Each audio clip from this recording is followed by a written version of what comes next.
This is my Lexus LX 570 2010. This is my dog Spock, 2010 birth year. And so what I've done is remove the third row seats. Sorry for the mess, my first video.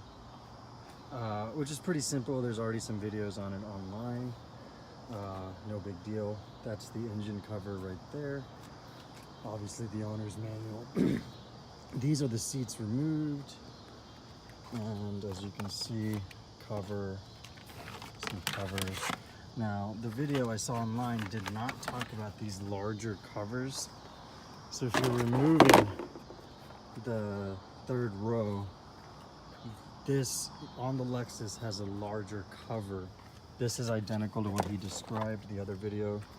I'll try to post a link in the description to his video. And then these are the seats removed. They sit kind of funky you know.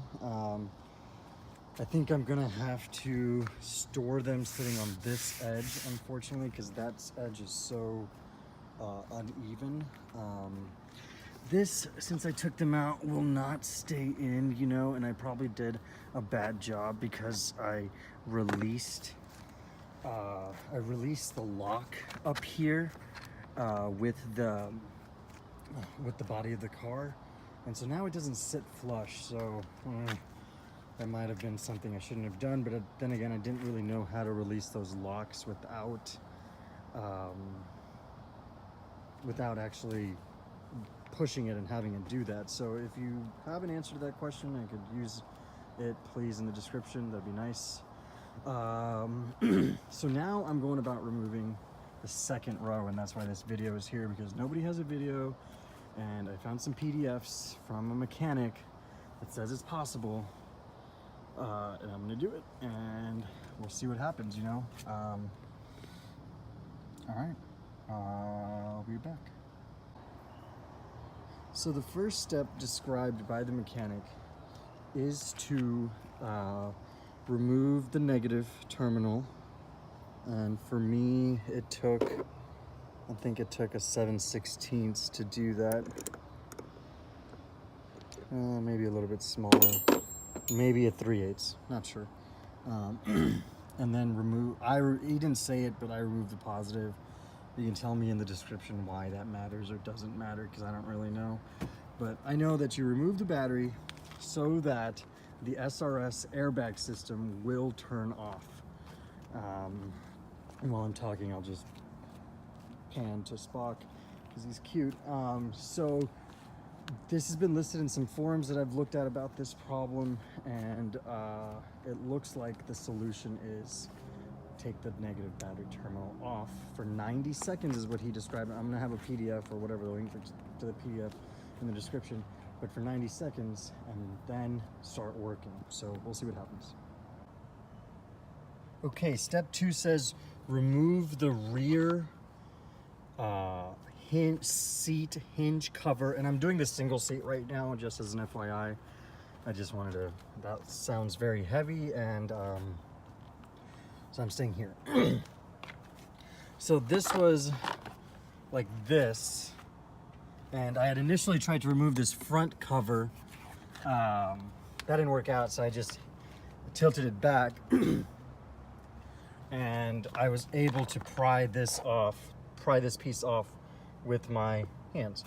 So now it looks like I've got a bolt to remove and a couple of cables to disconnect. Maybe rinse and repeat on the other side, so we'll see what happens.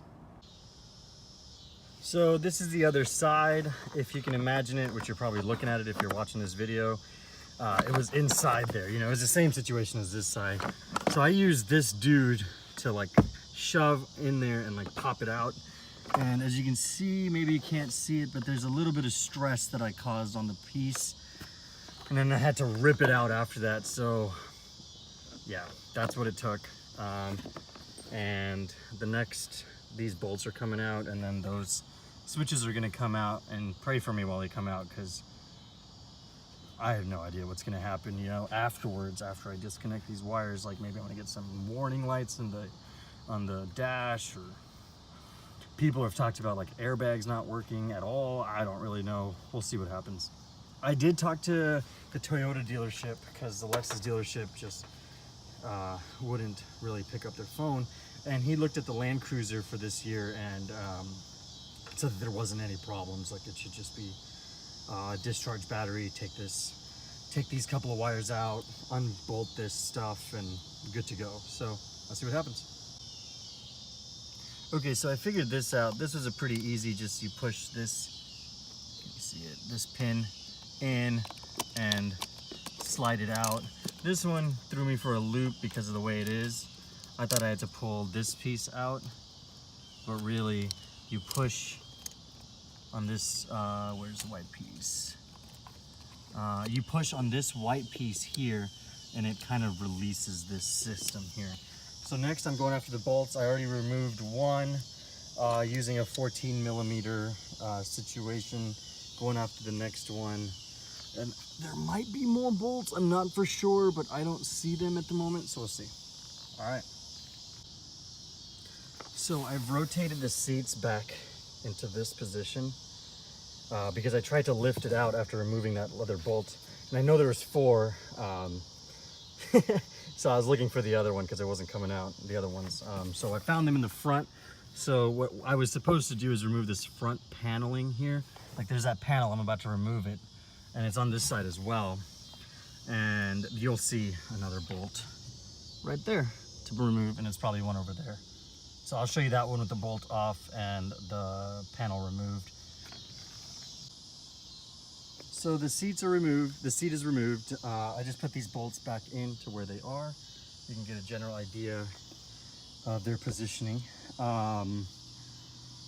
I would highly recommend popping this panel in the front off first and getting this bolt before you get this bolt. I think that's gonna make your life a lot easier than what I did. And probably what they recommend, you know, on that PDF that I'm gonna share. But, you know, sometimes you get excited and you just keep going without looking at the instructions. And what had happened is it fell backwards, got reattached here, and then I had a lot of trouble getting it unattached here, and it just made it a little awkward. So it's better to do the front bolt first, and I'll mention that at the beginning of the video. This is what that seat looks like, all removed. You can see it's kind of oddly shaped as well. I'm gonna have to find a spot for it. And then these 2 clips, not for sure where they came from, but I might need them. They probably connected the front and the back panels together, maybe on the plastic bits, but I don't really know. I'll just keep them until I want to put these seats back in.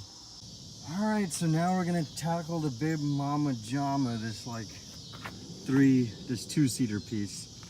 It's supposed to be ridiculously heavy, and you can see the paneling here before, which, you know, you can see this on your own truck if you're looking at this, and then you can see that side's already removed. All right, gonna take some panels off and I'll be back. Okay, so I flipped a seat into this position again, but I'm not gonna remove that bolt this time.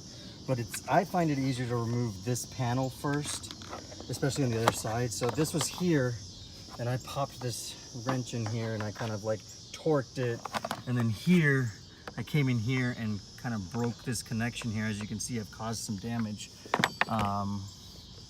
It's definitely stressed out, but the piece is off. That's kind of what I care about at the moment. So I'm probably gonna do this side and this piece and the other side, and then get back to you. So once I took those back panels off, I just put the seat back into this position, and these front panels just came off super easy. No real problems. It looks like another 4 bolts and this seat will be gone, and then the same connectors on this side, so it should be pretty straightforward. I'll let you know if it's not.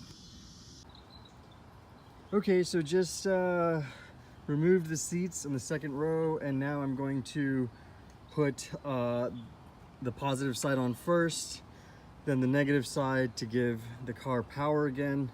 and then we'll see what happens, you know, with the SRS airbag system and what have you. Stay tuned. Okay, so the battery terminals are back on, and I just got to put the cover back on with these little clips. Here, the owner's manual tells you how to take them off pretty easy. You push them in and pull them out. Now let's go look at the dash. So the car started and turned right back off immediately. And I'm getting this from the dude. I'm guessing this is because the power was disconnected. The time's off. I'm sure I lost everything, which is fine. So now the screen's back on. I'm gonna try to turn the car back on. What happens? There we go.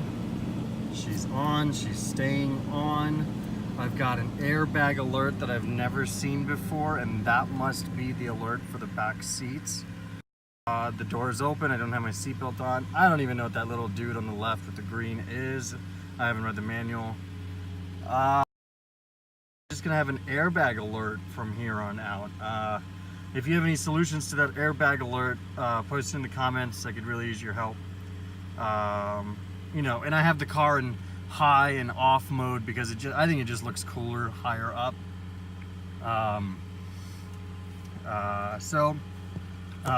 Thanks for watching. Let me know if you have any tips or advices.